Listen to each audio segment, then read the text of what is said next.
Hi folks, welcome back to this video. This video would be intended for language lovers that don't know what we call being flexible in the whole process of language learning. Being flexible, why is it so important?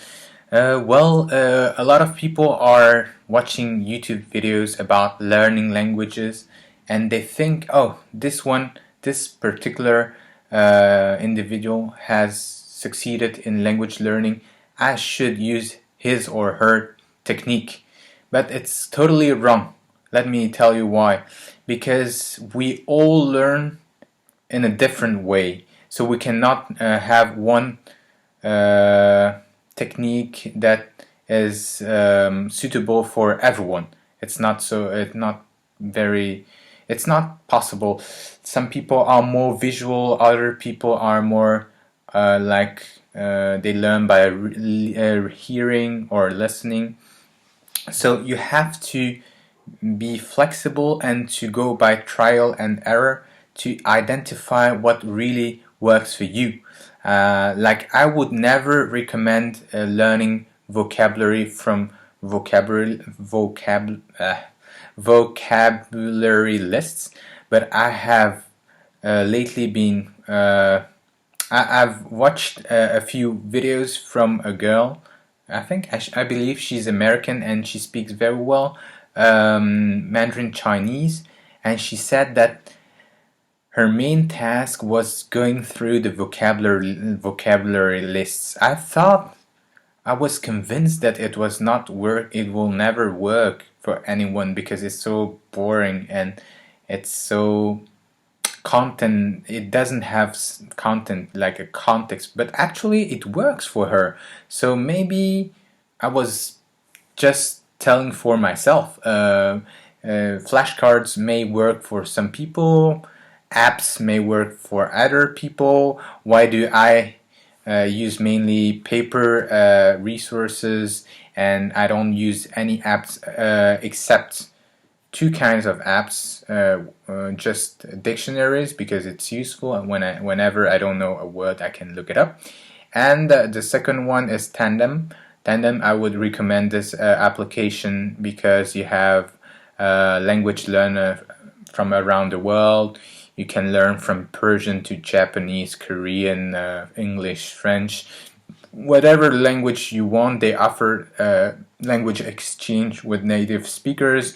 You start chatting and then you can move to Skype to have conversations and enjoy language exchange.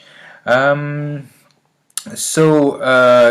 you see that one particular method is not very useful for you and it gets boring, it means that you have to change and find another way, a more enjoyable way to learn the language.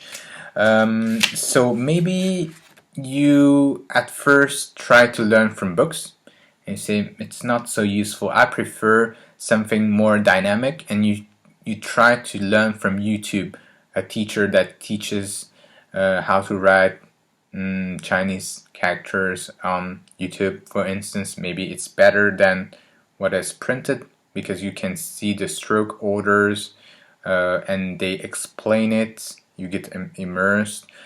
Maybe you try to chat with natives because you learn by speaking. This is also possible.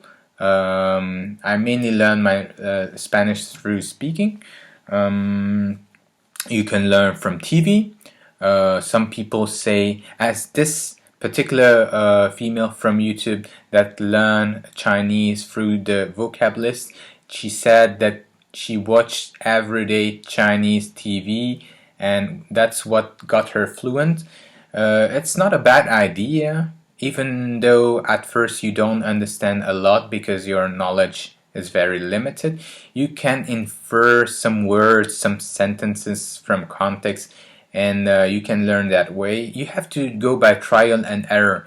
If it's too complicated, if you're not ready to watch TV, just go for books. I don't know. You have to see what is really suitable for your level. And another thing is that you have to vary your resources.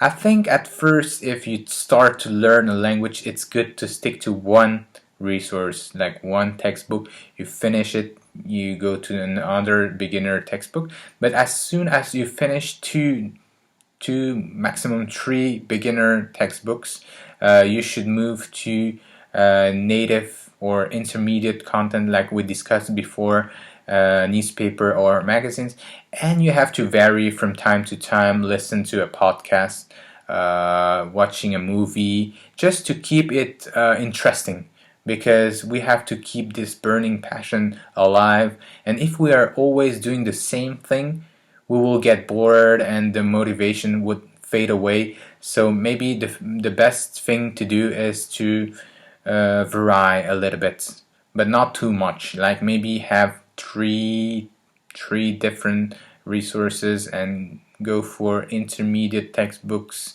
one TV show, and maybe a vlog from a native speakers. So you can vary or learn from music, and then learn from cooking. Maybe I don't know. Maybe it can help you, and it's not a topic that we regularly talk about. So maybe you can learn some vocabulary, some kitchen vocabulary. It can be interesting. So to wrap everything up, we can summarize and say that you have to identify the technique that is suitable for you. You can get some inspiration, some advice from YouTube language learner and try to apply them, or find your own way. And if it gets boring and if it's not enjoyable, stop this method, try another method. That is the second point. And the third point is to vary your learning resources and approaches, more written, more through videos or through cooking or something. If you can vary and apply several techniques and being flexible, I think that your motivation will keep just flow. And yeah, so don't just try one approach, try several approaches, mix them, and maybe it will be beneficial for your language learning. Let me know what you think about it. Do you apply various techniques? Did you find your way by trial and error? Are you mixing resources? How do you go about it? I'll be pleased to read that in the comment. Bye bye.